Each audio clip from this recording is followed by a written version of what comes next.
आपल्या शेजारीच असलेलं तेलंगणा हे राज्य हत्याकांडेच्या घटनाने हादरलेलं आहे। हत्याकांड अतिशय भीषण असं हत्याकांड इथे झालेलं आहे। निर्दयी आणि क्रूर खुन्यानं एकापाठोपाठ एक असे 6 निष्पाप जीव घेतलेत। एकूण कुणाच्याही अंगाचा थरकाप यामुळे उडणार आहे। तसंच तळपायाची आग सुद्धा मस्तकात जाईल असं हे अतिशय भीतीदायक आणि संतापजनक असं हत्याकांड। पाहूया याविषयीचा रिपोर्ट। तेलंगणा हादरलं, खूपच भयंकर घडलं। एक दोन नव्हे, तब्बल 6 निर्गुण हत्या।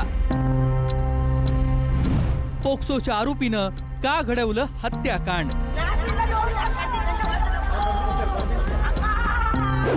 एखाद्या हैवानालाही लाजवेल तुमच्या आमच्या अंगाचा भीतीनं थरकाप उडवेल।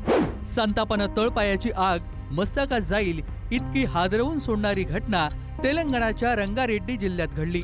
राजू कुमार नाव असलेल्या क्रूर नराधमानं 6 जणांची अत्यंत निर्गुणपणे हत्या केली।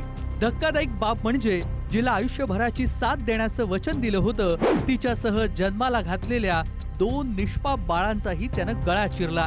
मोठा मुलगा 4 वर्षांचा तर लहान अवघ्या 1.5 वर्षांचा होता। आरोपी नुकताच पोक्सोच्या गुन्ह्यात जामिनावर सुटला होता। रात्री 11:15 वाजता राजू कुमार शाबात शहरात गेला। पोक्सोची तक्रार करणाऱ्या पीडितेच्या आई आणि आजीची हत्या केली। पीडितेचं अपहरण करून वाटेत भुसकून हत्या केली। रात्री 11:21 घरी परतल्यानंतर पत्नीसह चिमुकल्यांची हत्या केली। अवघ्या पाऊण तासात 6 हत्या करून आरोपी पसार झाला। पीडितेच्या दिव्यांग बहिणीला सुदैवानं त्यानं काही केलं नाही। आरोपी राजू कुमार विरोधात मे महिन्यात पोक्सोच्या गुन्ह्यांची नोंद झाली होती, तेव्हापासून तो फरार होता। जून महिन्यात न्यायालयानं त्याला अटकपूर्व जामीन मंजूर केला होता। 7 वर्षाहून कमी शिक्षेचा गुन्हा असल्यामुळं न्यायालयाच्या आदेशानं त्याला वैयक्तिक जात मुचलक्यावर सोडून दिलं होतं। त्यानंतर त्यानं हे रक्तरंजित हत्याकांड घडवलं। हत्याकांड घडवल्यानंतर पसार होण्याआधीच राजू कुमारनं जन्मदात्याला या क्रूर अमानुष कृत्याची कल्पना दिली। त्यांनी मुलाच्या ह्या कृत्याची कल्पना तत्काळ पोलिसांना दिली।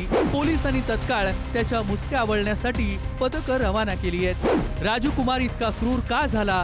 सुडापोटी त्यानं पीडितेसह तिच्या कुटुंबियांना संपवलं, मात्र बायकोला, पोटच्या लेकरांना का मारलं?